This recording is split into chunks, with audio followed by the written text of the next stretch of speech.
Everyone, welcome to my channel. My name is Diksha and I am from Delhi. Guys, कैसे हैं आप सब? I hope आप सब ठीक होंगे। मैं भी बिल्कुल ठीक हूँ। सबसे पहले तो आप सभी को हैप्पी रामनवमी। एंड आज तो आप सभी की छुट्टी होगी। आज मेरी भी बहुत छुट्टी, मतलब मेरी भी छुट्टी थी एंड मैंने भी बहुत एंजॉय किया। ओ एक्चुअली आई एम सॉरी, आप लोग की तो काफी टाइम से छुट्टियां चल रही है। ओके सो मतलब आज मेरी भी छुट्टी थी एंड मैंने भी काफी एंजॉय किया। एंड गाइस, आप लोग का नया सेशन स्टार्ट होने वाला है। शायद किसी का 1 से होगा एंड किसी का मंडे से होगा, यानी कि 3 से होगा। तो सभी को न्यू सेशन के लिए ऑल द बेस्ट। अपना बेस्ट करते जाना गाइस। शुरू से अपनी पढ़ाई में भी ध्यान देना एंड और बाकी चीजों में भी ध्यान देना, बट स्टडीज में भी शुरू से अगर आप फोकस करोगे तभी आपके लास्ट टर्म में अच्छे मार्क्स आएंगे। क्योंकि लास्ट टर्म में क्या होता है, हम लास्ट टर्म में बहुत अच्छा करते हैं बट स्टार्टिंग में हमने उतना अच्छा नहीं करा होता, उसकी वजह से हमारी परसेंटेज डाउन हो जाती है। तो स्टार्टिंग से गाइस पढ़ाई भी डिसिप्लिन से करना एंड बाकी चीजों में भी ध्यान देना। ओके सो सभी को ऑल द बेस्ट करना अपना। ओके यस गाइस, हम एक बार रिवाइज कर लेते हैं कि कल हमने एक्चुअली में पढ़ा क्या था। सबसे पहले तो मैंने आपको बताया था कि सोलर सिस्टम क्या होता है। सोलर सिस्टम क्या होता है, मैंने आपको उसकी डेफिनेशन बताई थी। The sun together with 8 planets and other celestial bodies form solar system. मतलब सन और कुछ प्लैनेट्स एंड जितनी भी सेलेस्टियल बॉडीज है, ये सारे मिलकर क्या बनाते हैं, सोलर सिस्टम बनाते हैं। ओके उसके बाद मैंने आपको बताया था कि प्लैनेट्स कितने होते हैं, 8 प्लैनेट्स होते हैं। कौन से? Mercury, Venus, earth, Mars, Jupiter, Uranus, Saturn and Neptune. Okay ये 8 प्लैनेट्स होते हैं हमारे। आवाज आ रही होगी, बाहर बारिश हो रही है एंड ये सारा ना बारिश की वजह से ही हुआ है। मैं थोड़ी देर के लिए बाहर क्या गई एंड इतनी तेज बारिश हो गई। लग रहा है मैंने बाल धोए बट मैंने बाल नहीं धोए, ये बारिश ही हो रही है। ओके सो मैंने आपको एक चीज ये बताई थी। ओके 8 प्लैनेट्स के बारे में बताया था और मैंने कहा था कि इन प्लैनेट्स के बारे में मैं अलग अलग एक्सप्लेन करूंगी चैप्टर के बीच में। ओके इसके बाद मैंने आपको बताया था गाइस सेलेस्टियल बॉडीज क्या होती है। गाइस, हम जब नाइट में स्काई में देखते हैं तो जो ट्विंकल करते हैं वो सारे स्टार्स नहीं होते, कुछ कुछ स्टार्स होते हैं एंड उसके अलावा जो होते हैं, जो स्टार्स के अलावा होते हैं, उनको हम क्या बोलते हैं, सेलेस्टियल बॉडीज। लाइक उसमें एस्ट्रॉइड्स, मीटरॉइड्स आ जाते हैं। मतलब जितनी अदर थिंग्स, स्टार के अलावा जो भी चीजें होती है वो सारी क्या होती है, सेलेस्टियल बॉडीज और हेवनली बॉडीज। ओके दोनों को हम सेम ही बोलते हैं, celestial bodies and heavenly bodies same में आती है। ओके हाँ जी गाइस, तो आई होप आपको ये दोनों डेफिनेशंस क्लियर होगी कि सोलर सिस्टम किसे बोलते हैं हम एंड सेलेस्टियल बॉडीज और हेवनली बॉडीज किसे बोलते हैं। ओके अब जो हमें इस चैप्टर में पढ़ना है गाइस, वो हमें यही पढ़ना है। मतलब हमें सारी सेलेस्टियल बॉडीज के बारे में पढ़ना है। लाइक हमें क्या पढ़ना है, प्लैनेट्स के बारे में पढ़ना है, स्टार के बारे में पढ़ना है एंड हमें सोलर सिस्टम के मतलब क्या बोलते हैं, सोलर सिस्टम के बारे में पढ़ना है, मीटरॉइड्स, एस्ट्रॉइड्स, हमें इन्हीं सब के बारे में इस चैप्टर में डिटेल में पढ़ना है। ओके तो हम आज का स्टार्ट करते हैं। आज का जो हमारा सबसे फर्स्ट टॉपिक होगा वो होगा द यूनिवर्स। आज हम करेंगे यूनिवर्स के बारे में कि यूनिवर्स क्या होता है। ओके तो प्लीज आप लोग मेरे साथ बने रहिए, मैं आपको ब्लैक बोर्ड में दिखाती हूँ एंड प्लीज आप लोग मेरे साथ बने रहिएगा। हाँ जी गाइस, तो आज का जो हमारा टॉपिक है, सबसे पहले तो हमारा जो चैप्टर का नाम है वो है the solar system and the earth.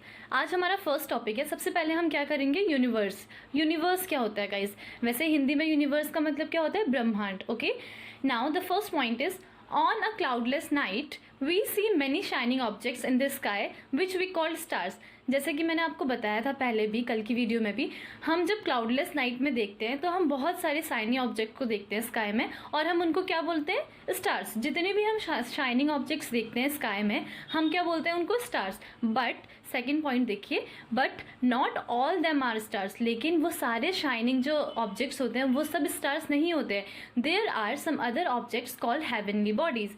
वहाँ पर कुछ अदर ऑब्जेक्ट्स होते हैं जो शाइन कर रहे होते हैं, वो स्टार्स नहीं होते, उनको क्या बोलते हैं हम, हेवनली बॉडीज बोलते हैं। ओके नाउ आपको समझ आ गया होगा, मैंने बताया क्या, क्लाउडलेस नाइट में जब हम कोई शाइनी ऑब्जेक्ट्स देखते हैं स्काई में तो वो सारे क्या, स्टार्स नहीं होते, उसमें से कुछ ही स्टार्स होते हैं एंड उनके अदर ऑब्जेक्ट्स को क्या बोलते हैं हम, हेवनली बॉडीज और celestial bodies. Okay now the third point is word heavenly means celestial. Heavenly का मतलब क्या होता है, सेलेस्टियल भी। तो दोनों जब चीजें आएंगी तो दोनों का सेम मीनिंग होगा। Okay now the fourth one is the big home of all celestial bodies. मतलब जितनी भी सेलेस्टियल बॉडीज, जो उनका बड़ा सा घर जो है, उसी को हम क्या बोलते हैं, यूनिवर्स। क्या बोलते हैं, यूनिवर्स। तो गाइज अगर यूनिवर्स का मतलब आएगा कि यूनिवर्स का मीनिंग क्या होता है तो आप लोग ये लिख सकते हैं, the big home of all celestial body is called the universe. And अगर आपको एक्सप्लेन करने आएगा तो आप पहले ये एक्सप्लेन करना कि जो क्लाउडलेस नाइट है वहाँ पर सारे शाइनिंग ऑब्जेक्ट्स स्टार नहीं होते हैं,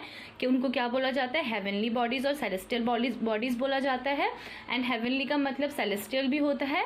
and the big home of all celestial bodies is called the universe. आप ऐसे लिख सकते हैं। ओके, आई होप आपको ये यूनिवर्स वाला टॉपिक क्लियर होगा।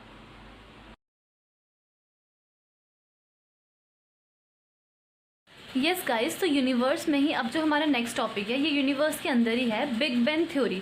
ओके, बिग बैंग थ्योरी क्या होती है guys? Many theories have been propagated to explain the origin of universe। बहुत सारी theories आई कि origin of universe कैसे हुआ उसके लिए, but the most widely expected is the big bang theory. लेकिन जो सबसे ज़्यादा मानी जाती है वो कौन सी थ्योरी मानी जाती है? Big bang theory. Okay, according to this theory, इस थ्योरी के अकॉर्डिंग कहा जाता है the universe was once a huge ball of hot gases. मतलब जो यूनिवर्स था एक बार एक हॉट गैसेस का बड़ा सा बॉल था, ह्यूज बॉल था। ओके, जिसमें हॉट गैस थी, which exploded with a big bang around 14 million ago. जिसमें कि वो किसके मतलब एक्सप्लोड हो गया कितने साल पहले? 14 billion year ago. All the matter that the ball was made was scattered in various direction. इस बॉल का जितना भी मैटर था वो सारी डायरेक्शन में, अलग अलग डायरेक्शन में फैलता गया। एंड उसी से क्या बने? स्टार्स बने, प्लैनेट्स बने एंड गैलेक्सीज बनी, एस्ट्रॉइड्स, मीटर्स, जितने भी ये सारी सेलेस्टियल बॉडीज़ हैं, ये जब इसका एक्सपेंशन हुआ तभी क्या बना हमारा? ये सारे प्लैनेट्स, स्टार, ये सारी चीज़ें बनी। ओके, तो इसी को हम क्या बोलते हैं? Big bang theory. ओके, तो बिग बैंग थ्योरी में जितनी भी सेलेस्टियल बॉडीज़ हैं, मतलब स्टार है, गैलेक्सी है, प्लैनेट्स हैं, सैटेलाइट्स है, एस्ट्रॉइड्स, कॉमेट्स एक्सेट्रा, ये सारी चीज़ें क्या हैं? बिग बैंग थ्योरी से ही जब यूनिवर्स का एक्सपेंशन हुआ तब ये बने। ओके, आई होप गाइस आपको ये बिग बैंग थ्योरी समझ आई। यस गाइस, तो आई होप आपको आज की वीडियो क्लियर होगी। मैंने आज आपको यूनिवर्स के बारे में बताया था, सबसे पूरा टॉपिक आज यूनिवर्स पे ही था।